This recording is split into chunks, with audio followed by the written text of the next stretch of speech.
Hello दोस्तों, नमस्कार। एक बार फिर से स्वागत है आपके अपने यूट्यूब चैनल देव जी के ट्रिक्स में। तो दोस्तों, हम यहाँ पर देख सकते हैं घटनाचक्र टेस्ट सीरीज का पहला मॉडल पेपर है जो कि आपकी जीके जीएस का है। 30 क्वेश्चन आपके हैं और ये जो आपकी जीके है वो आपकी कॉमन है। आप चाहे हिंदी से हो, चाहे मैथ से हो, चाहे आप अर्थशास्त्र से हो, गृह विज्ञान से हो, सब में आपका ये कॉमन है ना। तो आपको ये जो क्लास है वो आपको सबको पढ़ना है। बाकी रात को जो 9:30 बजे हिंदी का भी आपका मॉडल पेपर एलटी ग्रेड का फुल सॉल्व कराते हैं। पूरे 120 क्वेश्चन है। तो आपको रात को 9:30 बजे, अगर आपने हिंदी सब्जेक्ट लिया है तो रात को 9:30 बजे आप लोग जुड़ सकते हैं, ठीक है। बाकी ये क्लास आपको 11 बजे बिल्कुल कॉमन है। और एक घटनाचक्र टेस्ट सीरीज का पहला मॉडल पेपर हम लोग सॉल्व करने वाले हैं जो कि आपकी जीके का है। बाकी मैराथन क्लासें हमने हिंदी साहित्य की 7 घंटे की दे दिया है, थ्योरी की भी आपको दे दिया है और व्याकरण की भी मैराथन क्लासें हमने आपको दे दिया है, प्लेलिस्ट के माध्यम से दे सकते हैं।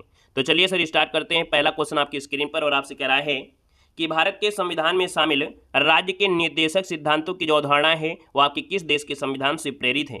यानी देखा जाए जो आपका लिया गया है, यानी जो राज्य के निर्देशक सिद्धांत लिए गए हैं वो आपके कहेंगे सर ये कहाँ से, तो आप कहेंगे सर ये लिए गए हैं आयरलैंड से लिए गए हैं, आयरलैंड। सर जी आपके आर्टिकल में कहाँ मिलेंगे, तो आपके आर्टिकल नंबर आपकी 36 से लेकर जो आपकी 51 तक आपके हैं ये राज्य के निर्देशक सिद्धांत हैं, यानी आयरलैंड से आपकी प्रेरित हैं। तो इसका जो आंसर आपका हो जाएगा वो आपका डी हो जाएगा। ऑस्ट्रेलिया से देखा जाए समवर्ती सूची ली गई है। अमेरिका से देखा जाए तो आपकी मूल अधिकार लिया गया है ना। और यहाँ पर देखा जाए संघीय व्यवस्था कहाँ से ली गई है, आपकी कनाडा से ली गई है। अगले क्वेश्चन में आते हैं सर जी। क्वेश्चन आपसे दिया गया है कि निम्नलिखित में से क्या उच्च न्यायालय और उच्चतम न्यायालय दोनों की आधिकारिकता के अधीन आता है। यानी सर सुप्रीम कोर्ट और आपके हाई कोर्ट के अधीन यहाँ पर आता है जो आपके मूल अधिकारों का संरक्षण होता है ना। जो मूल अधिकारों का संरक्षण होता है ये अधिकारिकता दोनों के ही अधीन होता है। यानी आपके मूल अधिकार को सुप्रीम कोर्ट, हाई कोर्ट दोनों ही आपकी रक्षा करेगा। आर्टिकल नंबर आपका देखा जाए तो आपका एक 32 होता है, उसके तहत सुप्रीम कोर्ट होता है। और 226 आर्टिकल के तहत आपका हाई कोर्ट है जो कि आपकी मौलिक अधिकारों की रक्षा करता है। आइएगा नेक्स्ट क्वेश्चन को आते हैं। क्वेश्चन आपसे दिया गया है लिखित में से कौन भारत के संसद के दोनों सदनों में से किसी का भी सदस्य नहीं होता है। किसी का भी सदस्य नहीं होता है। भारत के प्रधानमंत्री, भारत के वित्त मंत्री, भारत के राष्ट्रपति। तो आप कहेंगे सर यहाँ पर देखा जाए जो आपके भारत के राष्ट्रपति हैं, है ना। यानी भारत के जो राष्ट्रपति आपके हैं ये आर्टिकल नंबर आपके 53 के 1 के तहत संघ की कार्यपालिका जो शक्ति होती है वो इनके अंडर में आपकी जरूर होती है। क्योंकि जो राष्ट्रपति ये संसद के किसी भी सदन या राज्य विधानमंडल का सदस्य नहीं होता है। यदि संसद की किसी भी सदन अथवा राज्य विधानमंडल किसी सदस्य का वह सदस्य निर्वाचित हो जाए तो वो समझा जाएगा कि उसने सदन में अपना स्थान राष्ट्रपति के रूप में अपने ग्रहण की तारीख से रिक्त कर दिया है। तो यहाँ पर याद रखना इसका जो आपका आंसर दिया गया है वो आपका सी हो जाएगा। वहीं पर प्रधानमंत्री है, वित्त मंत्री है ना। यानी प्रधानमंत्री और वित्त मंत्री का पहले से पद ग्रहण की तारीख से 6 माह के भीतर संसद की किसी एक सदन का सदस्य होना अनिवार्य है।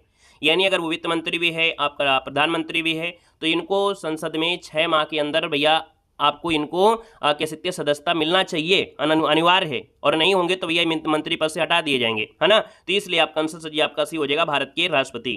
नेक्स्ट क्वेश्चन देखो दिया गया है सूची फर्स्ट को सूची सेकंड से सुमेलित करना है। यहाँ पर हमने कहा सर जी हड़प्पा की जो खोज किया था वो दयाराम साहनी ने किया था। तो दयाराम साहनी के साथ ले चलते हैं, दयाराम साहनी हो जाएगा। यहाँ पर 3 हो गया। हस्तिनापुर की बात करते हैं तो आपके बीबी लाल आपके हो जाएंगे। यहाँ पर सर जी आपके 4 हो जाएंगे। यहाँ पर तक्षशिला की बात करते हैं, जॉन मार्शल आपके हो जाएंगे, यहाँ पर 2 हो जाएगा। और कौशाम्बी की बात करते हैं तो इसका उत्खनन जो किया था वो आपके GR शर्मा ने किया था। यहाँ पर फर्स्ट हो जाएगा। तो 3 4 2 1 इसका आंसर बन जाएगा, ठीक है ना। 3 4 2 1 यानी ऑप्शन नंबर आपका सी हो जाएगा, राइट हो जाएगा सी नंबर। आइएगा नेक्स्ट क्वेश्चन दिया गया है निम्नलिखित में से मिलान करना है। सर जी कुछ मंदिर दिए हैं और आपके राज्य दिए गए हैं। जैसे सोमनाथ का मंदिर आपको पता होगा सर जी, जो सोमनाथ का मंदिर है वो आपकी कहाँ पर है। सोमनाथ का मंदिर जो आपका है वो गुजरात में मिलेगा। कहाँ मिलेगा सर, ये आपके गुजरात में है। सोमनाथ मंदिर आपकी गुजरात में है। वहीं पर कामाख्या मंदिर आप सभी जानते हैं कि आपके असम में है, तो आपका असम हो जाएगा। यानी यहाँ पर देखा जाए तो आपका सर जी क्या हो जाएगा, यहाँ पर 1 का सी हो जाएगा और यहाँ पर 2 का सर जी क्या हो जाएगा, ए हो जाएगा। रामनाथ स्वामी मंदिर जो आपका है ये आपके तमिलनाडु में है। कहाँ पर है, आपके तमिलनाडु में आपका हो जाएगा। यहाँ पर सर जी आपका बी हो गया है। महाबोधि मंदिर आप जानते हैं बिहार में है, तो आप कहेंगे सर बिहार में है। यानी यहाँ पर सर जी आपका क्या हो जाएगा, डी हो जाएगा। तो CABD यानी ऑप्शन नंबर आपका देखिए सी आपका राइट हो गया है। क्वेश्चन आपसे दिया गया है भारत में लोकनायक की पदवी से कौन संबंधित आपके हैं। यानी भारत में लोकनायक की पदवी से जो संबंधित है वो आपके हैं कौन। तो सर जी 6 नंबर की बात करते हैं तो आपका आंसर आपका सी हो जाएगा, जयप्रकाश नारायण। ऑप्शन नंबर आपका सी हो जाएगा, जयप्रकाश नारायण। क्वेश्चन आपसे अगला पूछा गया है कि ब्राह्मी लिपि का प्रथम उद्वाचन किस उत्कीर्ण अक्षरों से किया गया था। यहाँ पर देख सकते हैं 7 नंबर जो ब्राह्मी लिपि है इसका प्रथम उद्वाचन ये पत्थर की पट्टियों पर यानी शिलालेखों पर उत्कीर्ण अक्षरों से किया गया था। यहाँ पर देखा जाए तो सर जी आपका आंसर 7 नंबर में जो बनेगा वो ए हो जाएगा। पत्थर की पट्टियों पर उकेरा गया था, जो आपका है याद रखना है। और इस कार्य को जो मतलब कह सकते हैं संपादित किया था वो जेम्स प्रिंसेप ने किया था। अशोक की शिलालेखों को पढ़ने का श्रेय इनको हासिल है, यानी जो कि आपके जेम्स प्रिंसेस थे। क्वेश्चन आपसे अगला दिया गया है, सूची फर्स्ट को सूची सेकंड से सुमेलित करना है। सर जी यहाँ पर लेखक दिया है और रचनाएं आपसे दिया गया है। अब आपको मालूम होगा कि लेखक जो आपके भारवी हैं, इनकी रचना जो आपका रचना है यहाँ पर आपका किरातुर्जनियम, यानी देखा जाए तो आपका यहाँ पर आपका हो जाएगा ये बन जाएगा। ये आपको हिंदी की क्लास में आपको पढ़ाया भी जा चुका है। यहाँ पर देखा जाए तो सर जी आपसे दिया गया है हर्ष, और हर्ष की हो जाएगी नागानंद हो जाएगी, क्योंकि हर्ष ने 3 रचनाएं रचा है, यानी यहाँ पर आपका 4 हो जाएगा। कालिदास की जो दिया है मालविकाग्नि मित्रम, यानी यहाँ पर 3 हो जाएगा। राजशेखर की बात करते हैं कर्पूर मंजरी है, यानी सर जी यहाँ पर 1 हो जाएगा। स्क्रीनशॉट ले लीजिएगा, बाकी आंसर तो मिल ही जाएगा। 2 4 3 1 है, 2 4 2 4 3 1, देखिए आपका आंसर हो गया है डी नंबर। अगले क्वेश्चन का आते हैं। क्वेश्चन दिया गया है निम्नलिखित में से किस देश के साथ भारत की स्थलीय अंतर्राष्ट्रीय सीमा नहीं लगती है।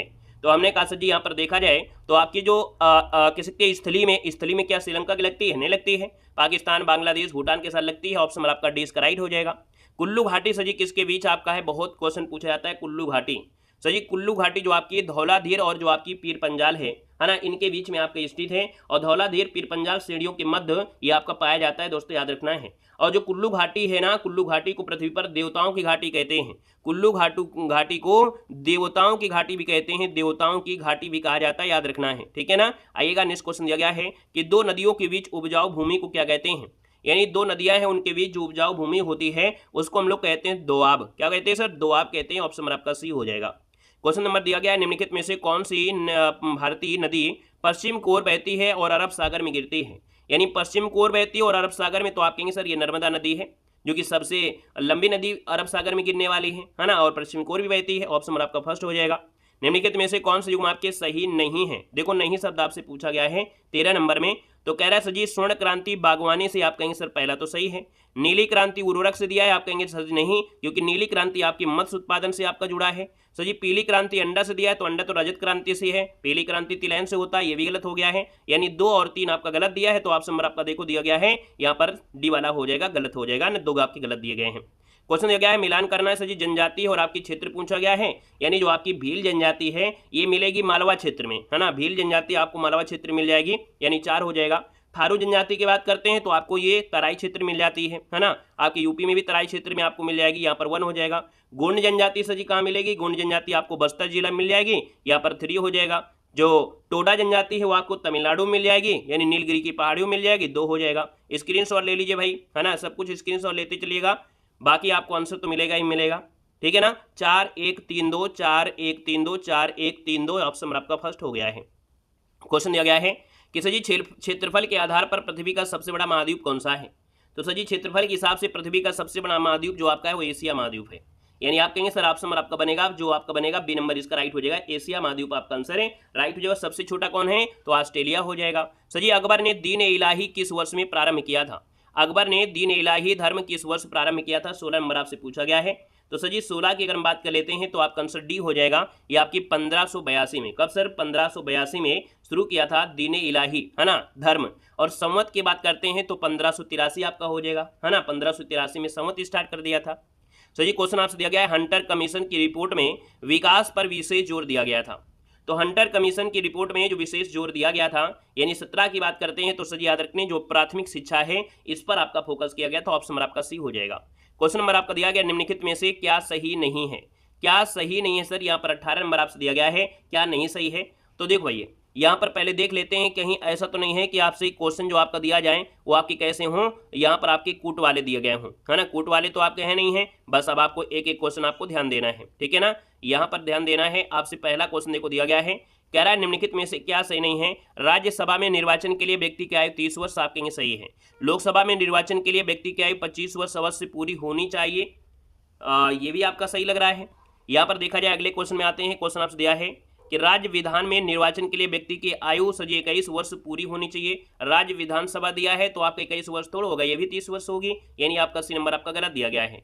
ग्राम पंचायत के चुनाव मतदान के लिए 18 वर्ष, ये आपका सही दिया गया है, ठीक है। तो सी नंबर आपका यहाँ पर क्या था सर जी, यहाँ पर आपका गलत दिया गया था। आगे बढ़ते हैं। क्वेश्चन आपसे अगला पूछा गया है कि भारत के उच्चतम न्यायालय को प्राप्त है, भारत के जो उच्चतम न्यायालय हैं इनको प्राप्त है सर जी, क्या प्राप्त है।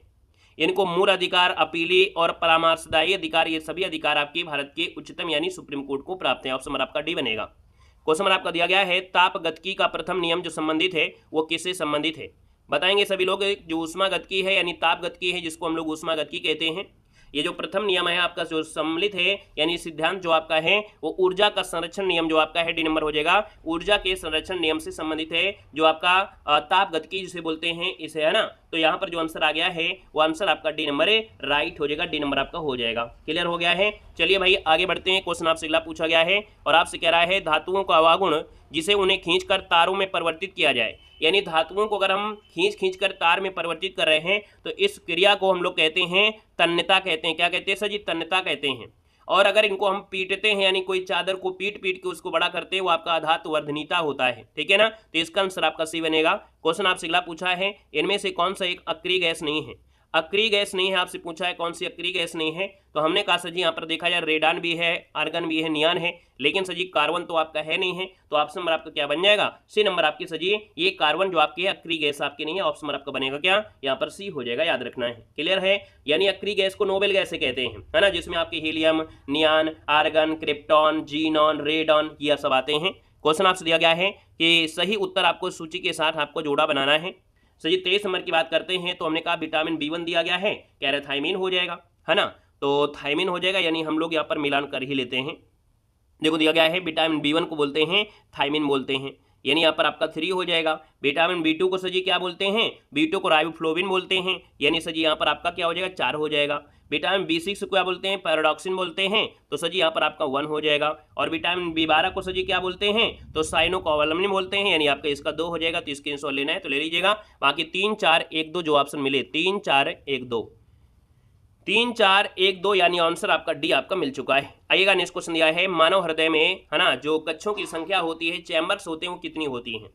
यहाँ पर देखा जाए सर जी आपका 24 नंबर दिया है तो आपके 4 कक्ष होते हैं, यानी मानव हृदय में कितने? तो 4 कक्ष होते हैं, याद रखना है 4। यानी ऊपर की ओर 2 छोटे, है ना, छोटे दाएं बाएं, अलिंद नीले, नीचे आपकी जो होते हैं बाएं दाएं, है ना, नीले आपके होते हैं। तो हम लोग कह सकते हैं कि जो आप आंसर है वो आपका फर्स्ट हो जाएगा। ठीक है ना। यहाँ पर देखा जाए एक क्वेश्चन होता है अलिंद की दीवारें जो होती है ना वो पतली होती हैं, यानी जो अलिंद की दीवारें होती हैं वो पतली होती हैं, याद रखना है। सर ये क्वेश्चन दिया गया है निम्नलिखित में उत्तर प्रदेश का राजकीय पुष्प कौन सा है? तो उत्तर प्रदेश का राजकीय पुष्प आपका है क्या? तो यहाँ पर हो जाएगा टेसू हो जाएगा। इसको ढाक भी कहते हैं, इसे जंगल की आग भी कहते हैं, इसे पलाश भी कहते हैं। तो आपका आंसर जी फर्स्ट हो जाएगा। बाकी अगर आपसे पूछे राजकीय पशु बारहसिंगा, राजकीय पक्षी सारस हो जाएगा जिसे क्रॉच कहते हैं, और राजकीय वृक्ष बोले तो आपका सीता अशोक फल हो जाएगा, सॉरी सीता जो अशोक वृक्ष हो जाएगा। ठीक है, इसे सीता वृक्ष भी कहते हैं। निम्नलिखित शास्त्रीय नृत्य रूपों में से कौन उत्तर प्रदेश से संबंधित है? तो हमने कहा उत्तर प्रदेश में से अगर आपसे पूछा है तो आपका आंसर हो जाएगा कथक हो जाएगा। क्या हो जाएगा सर जी? कथक हो जाएगा। और वहीं पर देखा जाए सर जी भारतनाट्यम कहाँ का है? तो आपके तमिलनाडु का है। सर जी उड़ीसा आपका उड़ीसी का वो आपका हो जाएगा। कुचिपुड़ी कहाँ का है? तो आपके आंध्र प्रदेश का है। तो ऑप्शन आपका फर्स्ट हो जाएगा। नेक्स्ट क्वेश्चन देखो दिया गया है और आपसे अगला क्वेश्चन दिया गया है जो कि आपसे मैथ से क्वेश्चन दिया गया है। हालांकि हम मैथ नहीं पढ़ाते हैं, है ना, जो बहुत ज़्यादा कठिन है, यानी ये जो क्वेश्चन आपका है वो बेसिक से लगेगा और काफ़ी लंबी इसका प्रोसेस है, इसको हम छोड़ दे रहे हैं। बाकी पढ़ा देंगे बाद में इसको हम यहाँ पर, क्योंकि अलग से मैथ के जो 3 क्वेश्चन आपके हैं वो एक में कर देंगे। यहाँ पर देखो ये क्वेश्चन आपका आसान है, इसको हम आपको बता रहे हैं क्योंकि ये डायरेक्ट सूत्र से लगेगा। यानी जो समांतर चतुर्भुज होता है ये सूत्र के माध्यम से होता है। सूत्र क्या होता है सर जी? इसमें एक सूत्र होता है छोटी भुजा। क्या होती है? छोटी भुजा। छोटी भुजा इसके बाद क्या होता है? गुणे उनके बीच की दूरी, है ना, उनके बीच की दूरी। तो छोटी भुजा सर जी कितनी है? यहाँ पर 15 है ना, बराबर कर ले जाना है। और इनके दोनों के बीच की दूरी सर जी कितना है? 12 आपकी है। बराबर क्या होता है यहाँ पर? बड़ी भुजा। क्या होता है सर जी? बड़ी भुजा। उनके बीच की दूरी आपकी होती है। तो हमने कहा 15 दिया है, यहाँ पर 12 दिया है। बड़ी भुजा सर जी कितनी है आपकी? 18 दिया गया है। कितना? 18 दिया गया है। यानी हमने कहा सर जी यहाँ पर जो आपका बन रहा है वो 12 गुणते 15 बराबर 18 गुणते यहाँ पर x, यानी हमने यहाँ पर जो आपकी इसमें एक दूसरी भुजा है वो पता नहीं है, तो हम लोग कहेंगे सर ये 15 गुणते 12 बटे आपका 18 बराबर x हो जाएगा, है ना। अब यहाँ पर देखिए इसको काटना है तो आप काट सकते हैं। इसका आंसर जो आपका आएगा 10 आ जाएगा। ठीक है ना। तो इसका आंसर जी क्या हो जाएगा? 10 सेंटीमीटर इसका आंसर आपका हो जाएगा। पहले वाला थोड़ा कठिन था क्योंकि वो ज़्यादा लंबे प्रोसेस से था और हम मैथ की टीचर नहीं है तो इतने बड़े क्वेश्चन को सॉल्व करने में हमको समय भी लग जाएगा। किस भारतीय संगठन को रमन मैग्सेसे पुरस्कार 2025 प्राप्त हुआ है?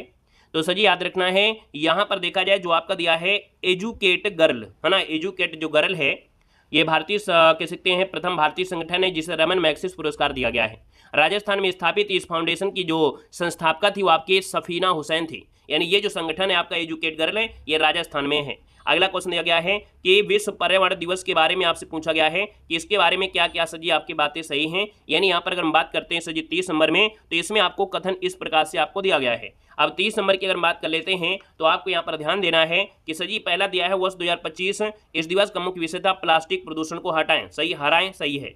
वर्ष 2025 में इस दिवस की मेजबानी दक्षिण कोरिया ने किया, आप कहेंगे दोनों ही सही हैं, यानी आंसर आपका सी नंबर है, राइट हो जाएगा। तो सर जी इस प्रकार से यहाँ पर जो क्लास आपकी होती है वो आपकी कंप्लीट हो जाती है। हमने कहा घटना चक्र टेस्ट सीरीज है, एग्जाम में क्वेश्चन पक्का फंसते हैं, तो आप इसमें 5 यानी इस देखा जाए घटना चक्र में 5 प्रैक्टिस सेट दिए गए हैं जिसको आपको कर लेना है। इसके बाद हम मैराथन क्लासेस आपकी स्टार्ट कर देंगे, यानी यहाँ पर आपका history, polity, geography, current affair है ना, इस प्रकार से मैराथन क्लासों के माध्यम से हम आपको और अच्छी तरीके से तैयारी आपको करा देंगे, यानी इन 4-5 दिनों के बाद। यानी कुल मिलाकर हम बोल सकते हैं कि आपकी 30 तारीख के बाद और 5 तारीख के पहले हम आपको पूरी तरीके से 4 मैराथन क्लासें अगर आपको हम करा देंगे तो आपका रिवीजन भी हो जाएगा। बाकी हमने यहाँ पर हिंदी साहित्य की मैराथन क्लास, थ्योरी ऑब्जेक्टिव करा दिया है और व्याकरण की भी क्लास की मैराथन क्लास करा दिया है, प्लेलिस्ट के माध्यम से उनको दे सकते हैं।